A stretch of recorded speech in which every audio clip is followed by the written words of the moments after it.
So in this video, you are gonna witness me a bit jumping all over the place just because so much has happened in the past 9.5 weeks, close to 10 weeks. So I'm trying to just give you as much information as possible. Hello. Hello. Hi. Hi, Hunter. Yeah. Yeah. Hey. So we are back home, and I just wanted to give you guys an update on what's been going on since we've been back home, and just what my feelings were on the ride home.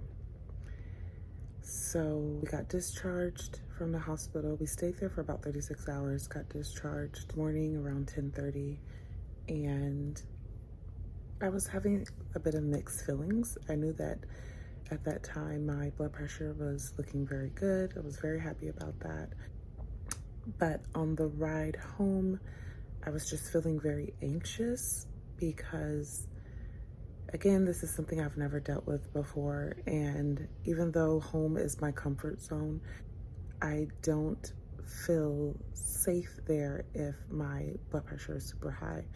My home is chaotic at times, mainly because of my rambunctious 5-year-old who is autistic. And he's, again, super rambunctious, loud, stumping at times. He's so joyful and happy, full of life and love, and it can get overwhelming very quickly. So I was anxious about that because I'm thinking, oh God, how am I gonna be able to find peace even in my room? And, you know, my second to youngest, Junior, is jumping around, stumping his feet. You know, he's very loud. And I'm like having to tell my husband, hey, okay, these are certain things that I'm gonna need done when we get home. Like, I need you to kind of give Junior that one-on-one time. I need you to make sure the room is a bit tidy and not messy and all over the place, so that when I walk in, it's just tranquil for me, please. I need you to keep the TV volumes down to a minimum, you know, so that I'm not hearing all the TVs in everyone's rooms blasting while I'm trying to get rest and just stay in this peaceful ambience. And hubby was very understanding and willing to do what was needed, which I was so grateful for. So when I got here, he put the flowers in the vase, put it all together, and he set that right over here. So those are flowers. And then he made sure I was as comfortable as possible when I got home. I rested for as much as I could. Of course, breastfed in between. I've done research before, so I do know that breastfeeding does promote a normal range blood pressure, or helps to lower high blood pressure. So far, I feel very peaceful, and I'm still nervous. I'm definitely still nervous about what is to come because I'm just scared. But I'm hopeful that everything is going to be okay. I'm actually very confident that it will. And we'll just go from there. So as far as right now, I've already taken my blood pressure medication for the night, which is just one pill. It's a extended release pill, so it lasts for 24 hours. And I also took a pain med to help with the incision pain that I've been having. Wow. So it's been a minute since I've filmed and uploaded a video for you all. The last time you guys saw me, I was back in the hospital diagnosed with postpartum preeclampsia, and that was just such a crazy experience that took place. I ended up having postpartum preeclampsia, or postpartum hypotension, same thing, for about 6 weeks, 6 to 7 weeks post-pregnancy. and it was like super scary. You know, feelings of, hey, is this going to go away or not? Because one of the nurses I spoke with, who was helping me kind of monitor or manage my blood pressure and all that stuff, she informed me that basically, you know, there could be a possibility of the preeclampsia or hypertension basically continuing for the rest of my life. And I'm like, you have to be fucking kidding me. Like, BFFR. No. Today is March 20th. I am currently on a blood pressure medication, which is called nifedipine, which is generic for Procarvia, I believe. Originally, they had me on the 30 milligram, and now, because that really wasn't regulating my blood pressure as well, so they have doubled the dosage to now 60 milligrams. So I take 2 of the extended release pills just once at night, 8 p.m. once a day. And I just wanted to get on video because I haven't did a video in about a day or two, and just to give you guys an update, I'm still very anxious, nervous, scared. I have 4 kids now, and like I've said before with my other pregnancies, I never had any issues. Did not expect.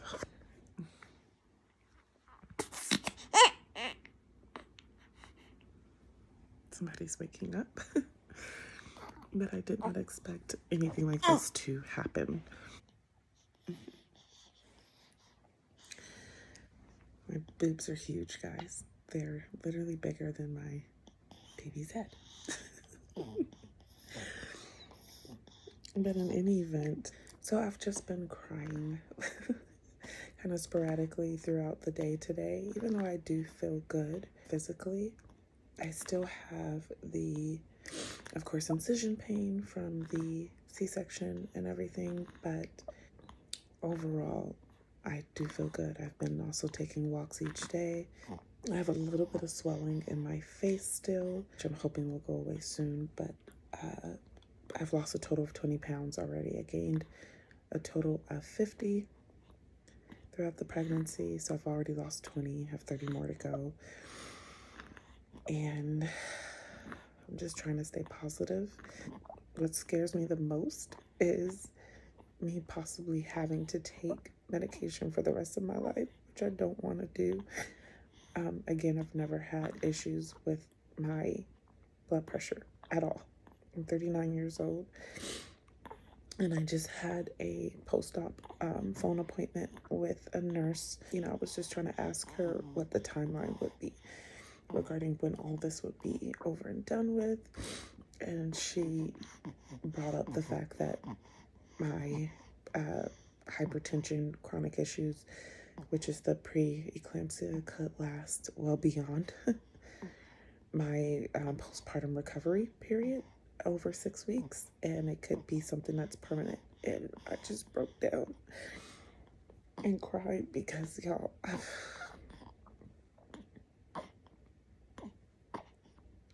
it scares me a lot. This really does. And overall, I just want to be healthy for my kids. I want to live a long life. And I'm scared. Trying to keep it together, but it's hard to. And I'm just so thankful for the support system that I have around me. My husband, my daughter, my kids in general, and my sister. Because I don't know what I would do if I did not have them to help me right now.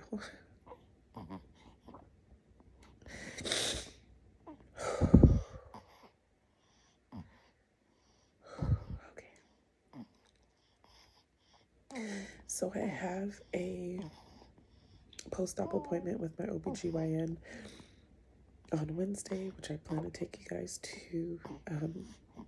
During that appointment, I do have a few questions for her because she's been monitoring my pregnancy the entire time, this whole 9+ months. And I know that this came as a shock to her just as much as it came as a shock to me. So I plan on being very vulnerable with her. I'm probably going to cry the entire time, but I don't care. I think just with this particular incident that has taken place, my husband and I having kids is completely, or having additional children is not happening. I am not interested in having any more children, not if it's going to be at the detriment of my health and possibly even me dying.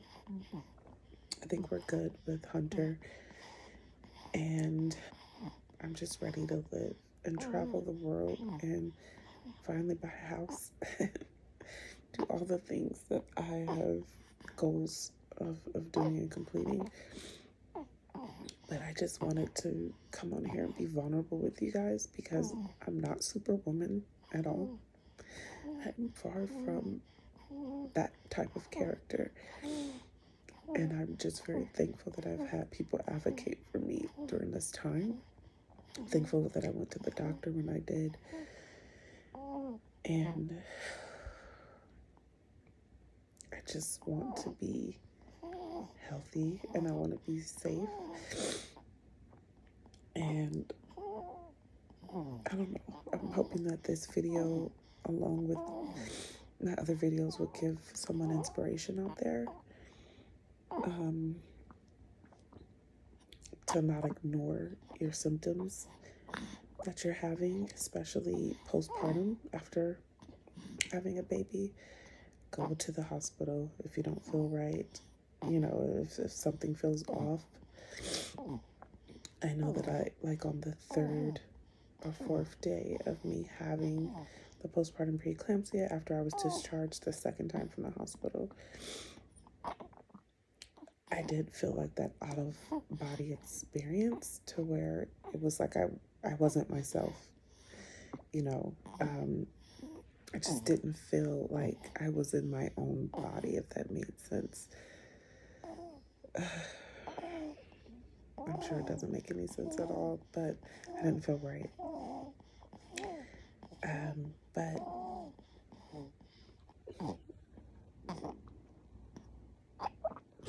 and then you were sent home with no blood pressure issues, and then you started getting blurry vision and increase in blood pressure. Yeah. And then you went I home. wasn't in a lot of pain though, only because I couldn't take any anti-inflammatory. Yeah. Because of the surgery. And I refilled the narcotic. Yeah, thank you. Thank you.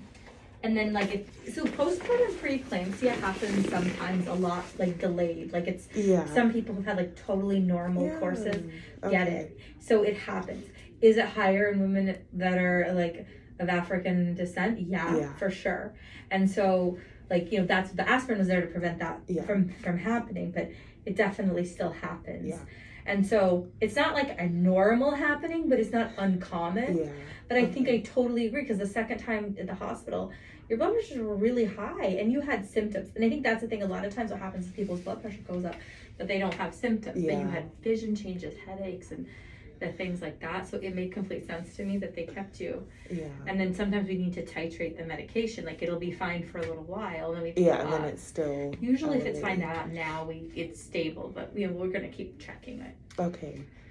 Okay, because I was like, what the heck? And then I did see that they didn't really diagnose me with preeclampsia. They just said gestational hypertension, postpartum. Mm-hmm. I think, is that because the blood work really, because it's I don't have urine, or was it protein in the urine? Yeah, it's kind of complicated. Yeah. Because, so what they do is postpartum, because you've had a baby and you have lots of blood, stuff like that, the urine tests aren't that accurate. Okay. So it's essentially the same thing. So we postpartum gestational hypertension is the same thing as postpartum preeclampsia. Okay.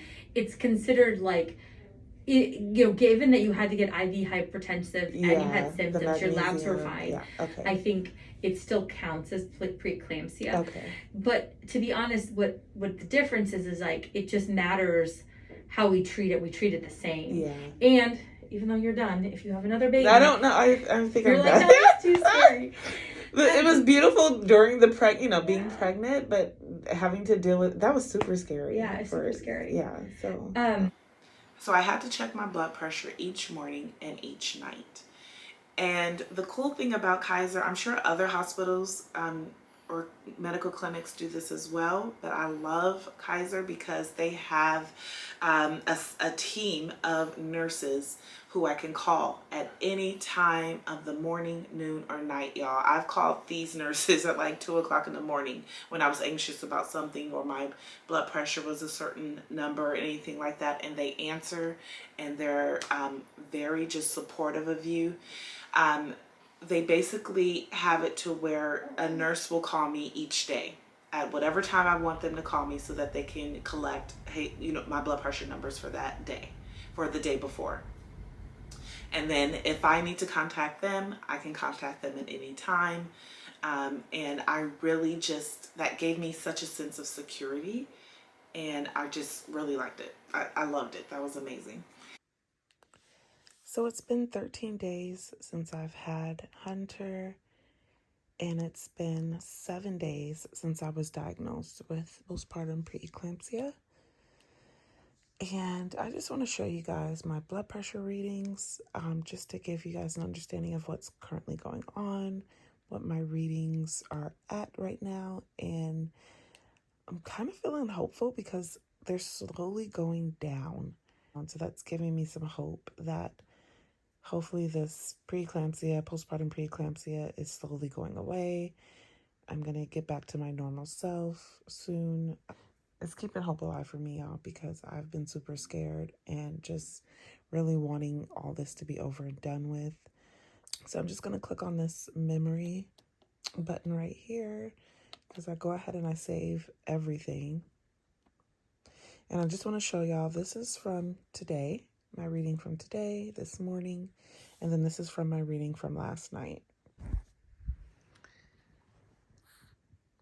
Hey, baby. Okay, so if I just push this button, it's going to show what my reading was yesterday morning, which was 113/83. Now, if you clearly compare this to what it was this morning, you see the difference. So it went from being, the diastolic being high, which is the low number, to now it being normal, under 80. So I'm super hopeful. And then as y'all saw, my reading from last night was 123/88. So if we click twice, it'll show you the reading from the 21st. So the reading from last night was the 22nd of March. This is from the 21st. So that says 127/89. I just want to... The 22nd was 123/88. So y'all see how it's going down? Like, I'm super excited. Like, this has been consistent like this since I've been taking, or since I had to double my dose of the nifedipine. As far as symptoms, I'm not really having any new symptoms. I'm still having a bit of kind of blurriness or a glare when I look like at a TV screen and I see like small letters or something, or if I'm looking super far away. So I don't know if it was the postpartum preeclampsia that kind of changed my eyesight, or was it just pregnancy that pretty much changed my eyesight a bit. So I'm now, I guess, would be considered nearsighted because I can't really see that far. As far as reading things up close, I have no issue with doing that. But if it's too far, it does get a bit blurry. Or again, there's like a glare to it. So it's like driving at night and seeing those bright lights on the cars and on the street lights and stuff like that when you're driving. That's the kind of glare I'm seeing from far away. But other than that, no new symptoms. So I did things to assist in recovering as much as possible from postpartum preeclampsia. Walking every day with my infant, placed him in his stroller, and we were out. Okay. So I was making sure I was getting that, at least 30 minutes of exercise in each day. I monitored what I was eating when it came to salts in my foods. So I limited salt significantly. And I just tried to stay as positive as possible because, I'm sleep deprived. I'm dealing with a whining, crying baby. My nipples hurt.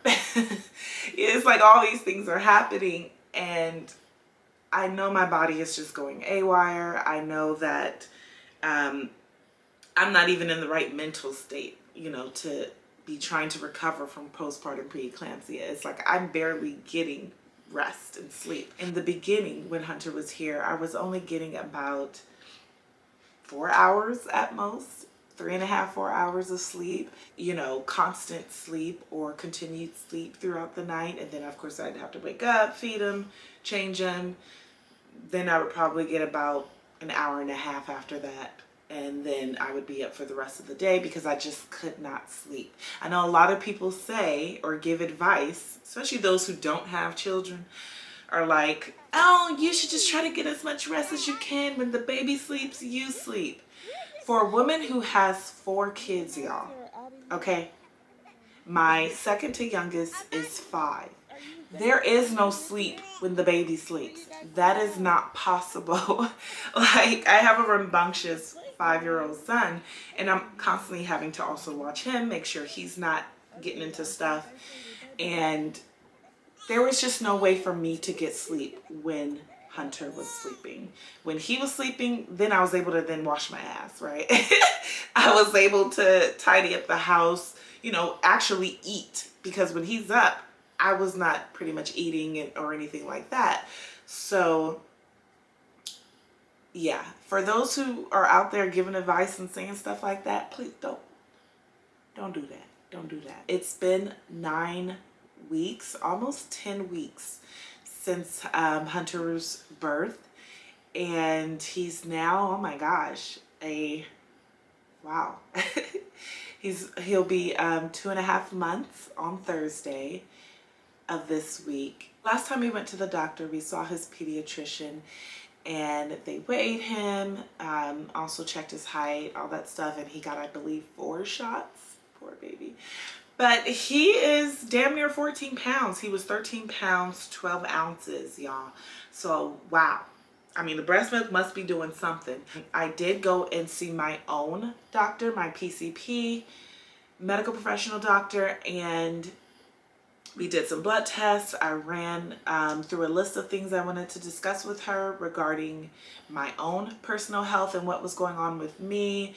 Wasn't sure if it was just symptoms of postpartum tiredness, anything like that, because I'm, still not getting that much sleep even at close to 10 weeks that he's been here.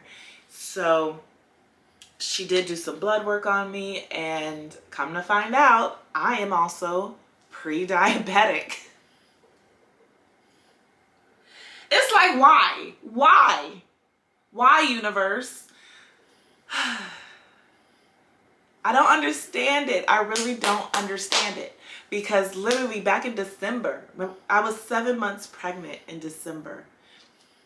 I took an A1C test, a blood test for that matter, and I was only like 5.6. I think I was like 5.4 or whatever. I was like right at the cusp, like really close to being pre-diabetic, but I wasn't. So I was like, okay, good. The numbers are still good. And I'm great. Now that I'm going through the postpartum phase right now of my life, the quote unquote 4th trimester, it's like all this shit keeps coming up. Now my number was at 6.0, so I am definitely pre-diabetic. And it's just like, what's going on? What is going on with my body, y'all? I don't know. I don't know what's going on with my body. So since that diagnosis of being pre-diabetic, because mind you, the postpartum preeclampsia went away. I'm now, like, my blood pressure is A1. It's great. I'm in between like 106 to 115 systolic, and my diastolic is around 70 to 80. So perfect. But now I'm dealing with having to manage pre-diabetes. And I know it's my fault. I cannot blame anyone but myself. I can't blame nobody but myself. And why? That is because I was eating a lot of sweets.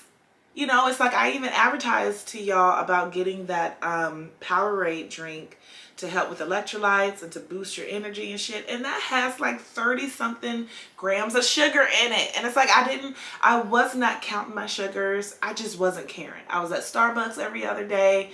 You know, I was just eating certain things here, ice cream, stuff like that. So it's like I know that it's my fault. And the things that I was able to get away with when I was younger, I can't get away with right now. This pregnancy has really just opened my eyes to my body, my aging body. You know, I'm not as young as I was before. I'm older, I'm much more mature, my body is mature, and I have to start treating it with respect. And I wasn't doing that. I was thinking, you know, that I was invincible. Hey, I'm just gonna bounce back, everything's gonna be fine. And that's not the case at all. That's not the case at all. But it's cool though, because we're gonna make it work and we're gonna rectify the situation. So immediately when I got those results, I messaged my doctor. I was like, oh, hell no. I got the results Saturday morning, y'all. I messaged her and she was on vacation until I believe Monday or Tuesday of that next week, but she messaged me right back. And she told me what I needed to do. She said, continue to, you know, get those walks in or vigorously exercise for 30 minutes a day. So that meant I had to like really exert my energy, get my heart pumping for at least 30 minutes a day, most days out of the week. So for at least 4 to 5 days out the week. And then of course she said, cut back on all added sugar. So I was like, okay, you know, challenge accepted, right? So I immediately re-downloaded the MyFitness app on my phone. No, this is not an advertisement. I downloaded that app on my phone because I come to find that it's been way more just efficient for me. It gives me much more detailed information that I need regarding my nutrients, my sugars, all that stuff that I'm trying to kind of maintain and control. It gives me a background or just more information for me so that I can monitor it as properly as possible. It lets me even know, hey, within the meals that you had all day, at this time of meal, this is when you had the most sugar or the least sugar or things like that. So I re-downloaded that app. I started inputting everything that I was eating into that app each day. And I also just did some research online about pre-diabetes, you know, meal plans, what not to eat, what's safe to eat. And I went to Whole Foods and I bought those items that I needed to. So I got more salad items. Instead of me going out and buying a burrito bowl from Chipotle, I went ahead and just bought the ingredients myself and incorporated more salad into it. I was only putting like less than a cup, probably a half a cup of rice in my own burrito bowl. And I supplemented the rest with greens or salad. Of course, pinto beans, olives. I grilled some chicken breasts, cut that up, put that in there. I added fresh tomatoes, corn, some lime juice, cilantro, and I did add a little bit of cheese, a tablespoon of cheese, also a tablespoon of sour cream, just to give it, you know, the flavor that I want. So that's what I've been eating pretty much on a daily basis for lunch.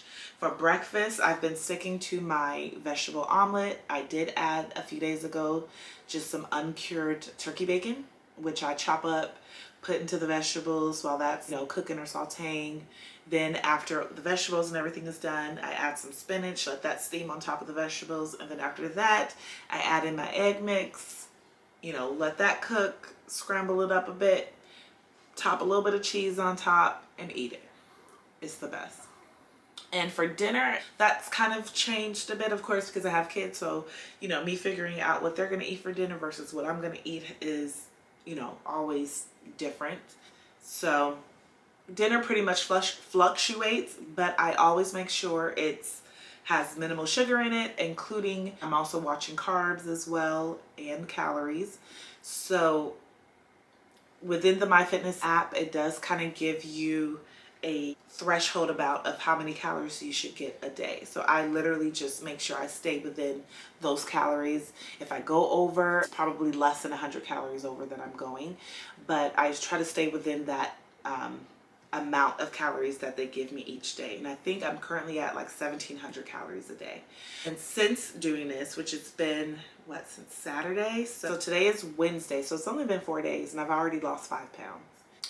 I think for the most part, I lost that 5 pounds because of the amount of sugar I withdrew from my diet in those 4 days, which was a lot. Like I had to have been consuming probably close to 100 to 200 grams of sugar a day.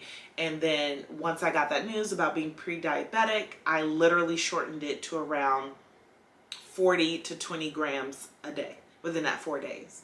So that took off a lot of extra water weight I had on my body. And now the weight loss has slowed down, but I'm losing ounces every single day. So I've been out to a few comedy shows and I've just really been trying to enjoy this time that I am on maternity leave. I'm going to be off for a total of 7 months on maternity leave.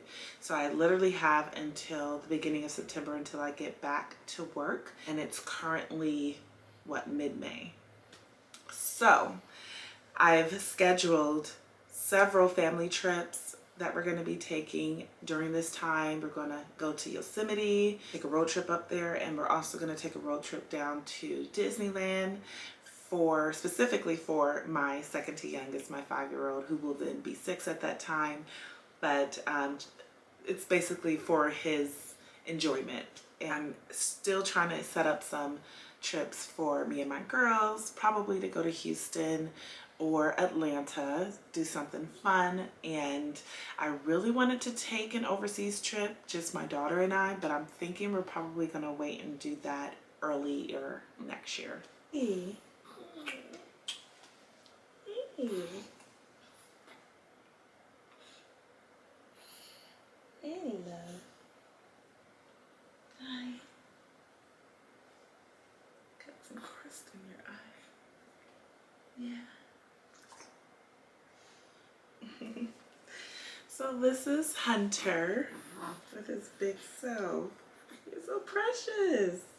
Look at you. He literally just woke up. He was whining a lot, but he's good. Say hi. Oh, he is so big, y'all. He is heavy, okay? And this is him. Hey, baby. Hey, love. Hi. How are you?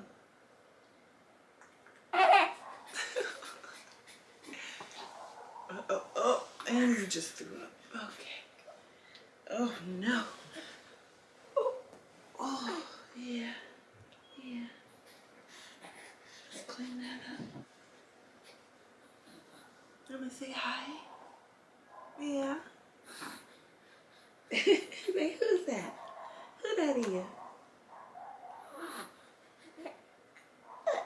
Oh. He is not happy right now. He's ready to eat. So I'm going to go ahead and feed him. He is currently going through a growth spurt. So he's been feeding about every 2 to 2.5 hours. And he's taking less naps during the day and sleeping more at night, which is great, but still not enough.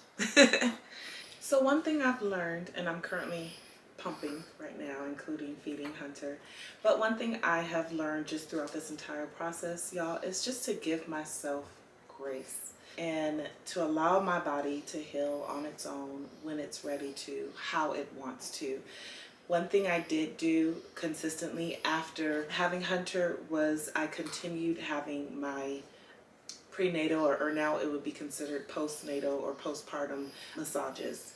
So I went once a week, and that really just helped to relax my body, again, release those endorphins through your system, and just to help with the healing process and self-care. is so freaking important. It is so, so important during those times when I was having those massages, and even after, my body just felt so relaxed. And I felt like, you know, I just felt really positive about the outcome of everything. I felt that things were definitely going to turn around, and it just gave me a lot of more, or more sense of hope, if that makes sense. But self-care is so important. My kids also stepped up. My daughter, Hallie, and my oldest son, Harrison, they stepped up and just did a lot of work around the house for me, things that I was normally doing. They took care of. My husband, he's my number one hero. Like, he had to step in and literally be me, you know, when I couldn't be me anymore, when I just was either depressed from thoughts of this postpartum preeclampsia and just depressed with not getting enough sleep at night and feeling so exhausted and tired. I literally at times just had to check out, and he would check in right away and just really just take hold of everything and make sure the house was still being managed properly. Kids were being sent off to school on time, picked up, dinner was being made, house was being cleaned. Like, I love that man. He's a good man, Savannah. A good man. You know, initially in my previous video, I talked about possibly having another child. Yeah, that's out. Hubby and I were like, do we really want to do this? You know, I don't want to, for me, I don't want to put myself in no type of position to where I could potentially lose my life, or I'm at a greater risk of losing my life. And the fact that I was diagnosed with postpartum preeclampsia, that puts me at a position to where if I do get pregnant again, and then there's a possibility that I'll either get preeclampsia during pregnancy or will definitely have it after. All right, so I want to thank you all for staying tuned, listening to my story. The next time that you're going to see us, we will more than likely be headed to Yosemite, and I'm going to have some additional updates for you guys.